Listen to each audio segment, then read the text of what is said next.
everybody, and welcome to today's lesson in triads. Now, triads, I believe, are a very useful tool for one, expanding your fretboard knowledge and awareness. It's going to help you navigate the fretboard more easily and understand what you're doing. And they're also going to expand your knowledge of theory and harmony and understand how different chords work within styles of music that you may be playing yourself.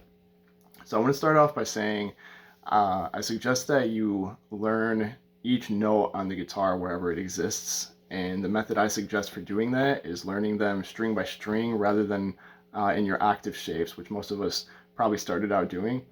What this is going to do is reinforce these notes and make you understand where they are rather than rely on shapes to know where they're at. So we're going to go ahead and start off with C, and we can do this in the circle of fourths or fifths, whatever works for you, as long as you get through all 12 notes. So we're going to go ahead and start with C here. And we're going to start on the 8th fret of the E string. And then we know we have another one up here on the 20th fret of the E string.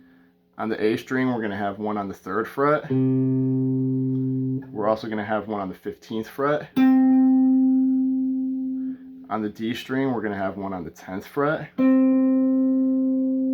We're going to have one all the way up here on the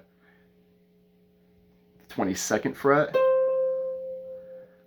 And then we're also going to have one on the 5th fret of the G string.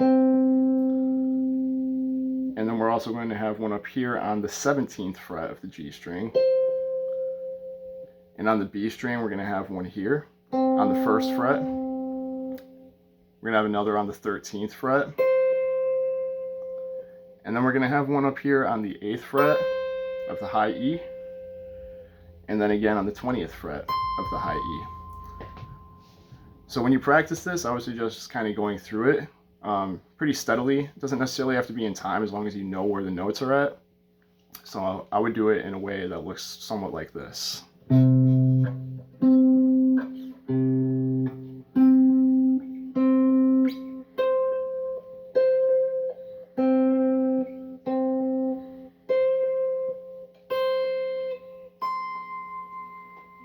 And take that through all 12 of your keys until you get those down. And I would suggest you're probably going to have to do this pretty consistently, at least every day. Now, moving on to triads, once you've got those notes located and you can kind of figure those out, we're going to use those to our advantage to learn how to use our triads. So if you don't know what a triad is, what we're going to do is we're going to start by playing a major scale. So again, we'll just take C for instance. And we're going to go ahead and play that C major scale. So we have... Now we know the note names, right? C, D, E, F, G, A, B, and C.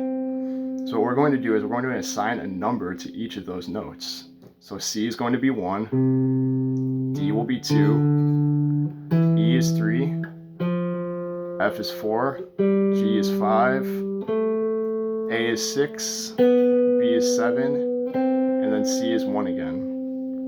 Now to make a triad, all we need is the 1st, the 3rd, and the 5th notes of that.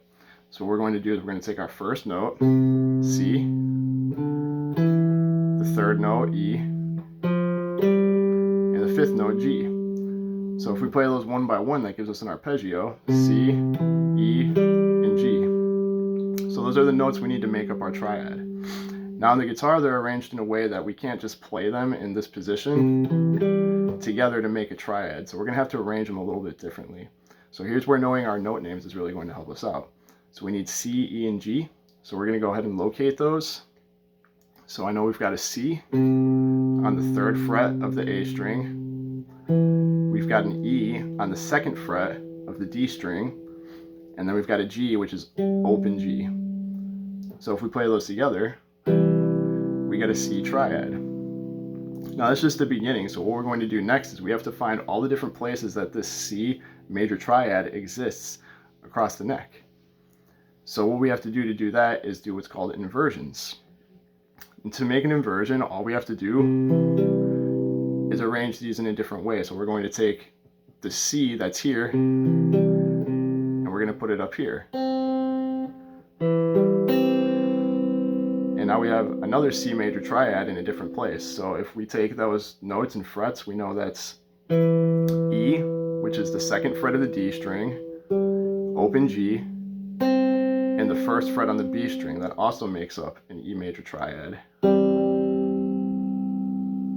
So that would be a C major triad in first inversion.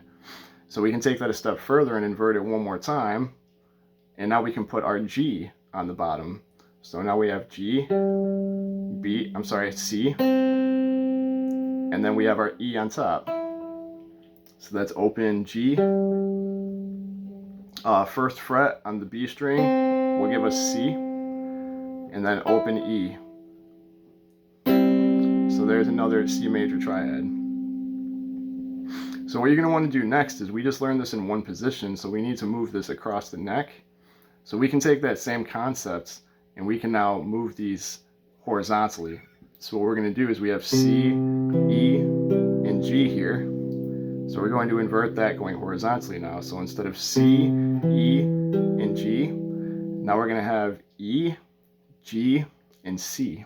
So let's see what that looks like moving up. So starting on the same note, the same string that you started that triad on, we're going to go ahead and take the third, and instead of playing it here, we're going to play it on the same string. So we need to find that next note, which is E, on this string, which is right there on the 7th fret of the A string.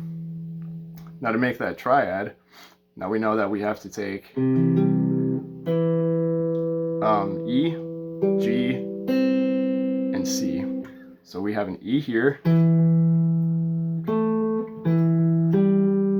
and there's our G, and there's our C, both on the 5th fret of the D and the G strings. And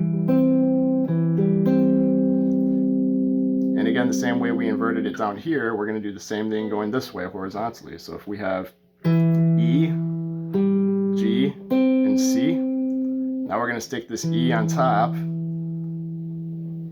and we're going to move it horizontally one more time.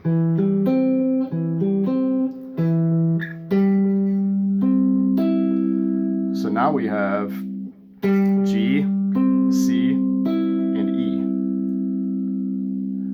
So if we go back and retrace our steps to what we've done so far, we had our first inversion here. I'm sorry, that would be root inversion. We don't call that an inversion, that's just root inversion. And then the next one would be first inversion, because it starts on the 3rd. And the next one would be second inversion, because it starts on the 5th. And from there it just repeats, because we only have 3 notes. Those were 3 different inversions. So from here it's just going to repeat. So let's go ahead and take it up a notch. Now we have C here, E, and G. And now you can take this as far as your hands will let you go. And that is one string set. So altogether we have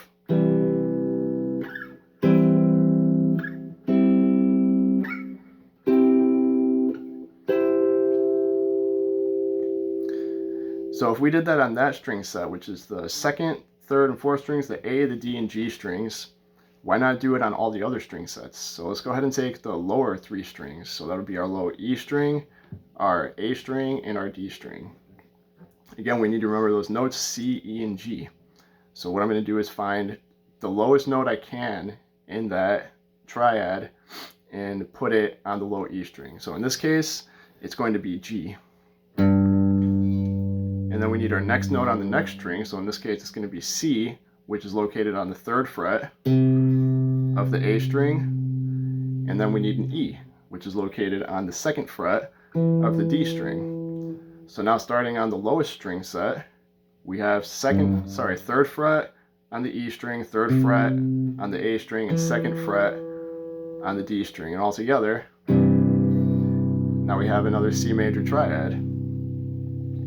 So we're going to take that same concept now, and we're going to move it up in inversions on this string set. So from G, now we need to go to C, right? So that's going to be on our 8th fret of the low E string. And then we're going to go to the 7th fret of the A string to get our E. And then we're going to go to the 5th fret of the D string to get our G. So all together, now we have a root inversion of our C major triad. Again, let's move that up another inversion. So now we have E on the low E string, G, and C. We can take it a step further.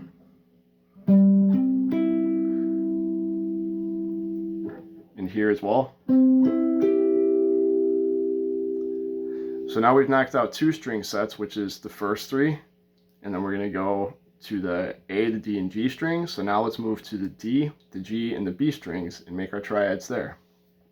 So starting on the 2nd fret of the D string, we have an E there, and we know we have open G, and then 1st fret on the B string is going to give us our C. So here is our C major triad on that set of strings. Let's go ahead and take these inversions and move them up some more. So there's our G, there's our C, and there's our E, all on the 5th fret of the D, G, and B strings. So we're just going to bar that. And now we have another C major triad.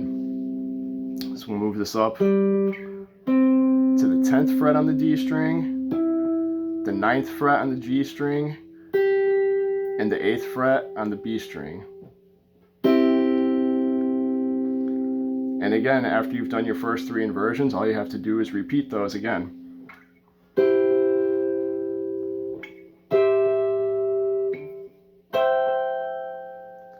And now we have one more string set to go.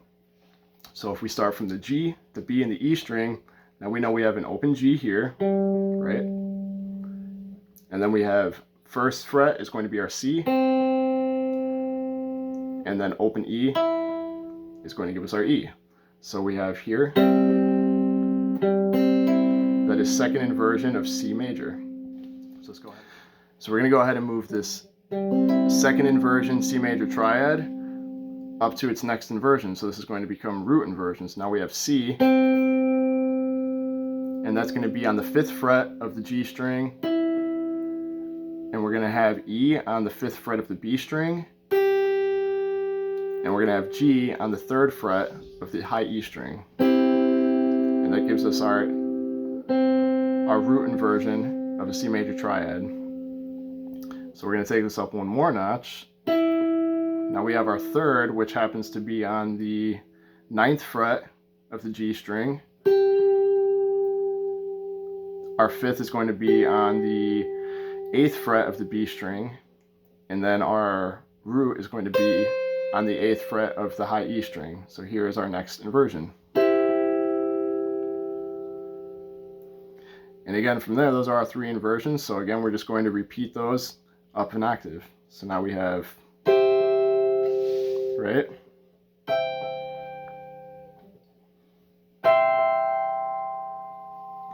So those are all our C major triad inversions across the entire fretboard. So I'm going to go over those. Now I suggest learning these in 2 different ways. One is going to be horizontally across the neck, and the other is going to be vertically up and down across the neck. So I'm going to go ahead and play these for you, and we'll start horizontally on each string set. So on your lowest 3 strings, 2nd inversion, here's root inversion, 1st inversion, now we're back to 2nd inversion, and here's root inversion. Next set of strings, A, D, and G strings. Now we have 1st inversion, sorry, that would be root inversion, 1st inversion, 2nd inversion, and now we're back at root. Alright, let's take our next set of strings. So that would be the D, the G, and the B strings. So now we have this 1st inversion, 2nd inversion, root inversion, 1st inversion, 2nd inversion, and the last set of strings. So that's 2nd inversion, right?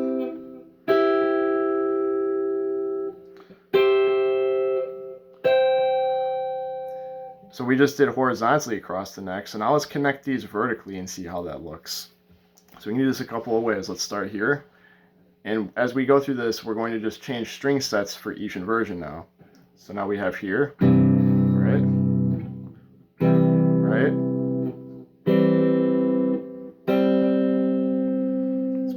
next position.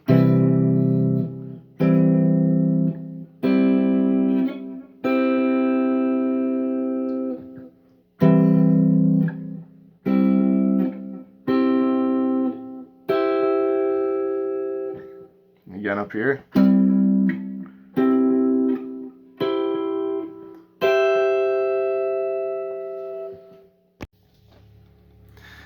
So after you've gotten all those shapes down, the next thing you're going to want to do is apply these in a musical way. So the way we just did it is very methodical. It's not very musical.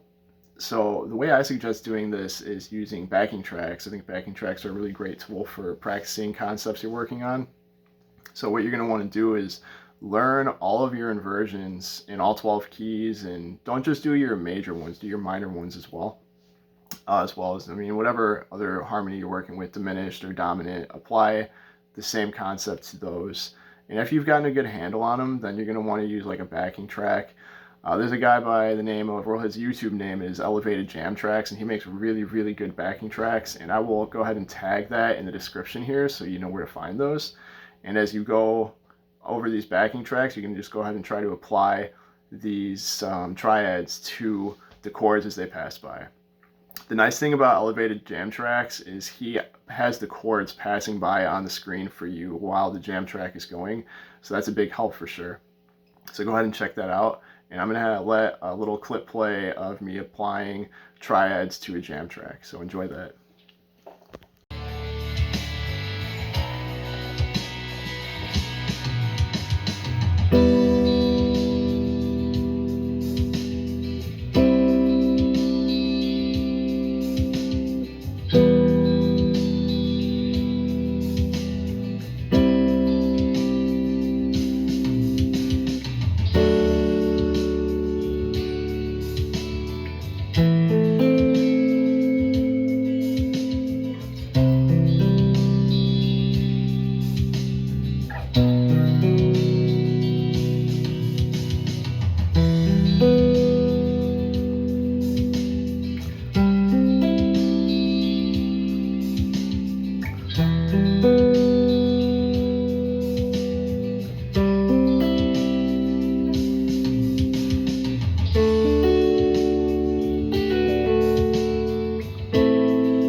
So that's it on today's lesson on triads, guys. Thank you so much for stopping by and checking it out. If you guys found this information useful or helpful, don't forget to hit that like button and subscribe. If you guys have any questions on how to apply or practice these more in depth, feel free to drop those in the comments below. Again, thank you so much for stopping by and checking it out, and I'll see you in the next one.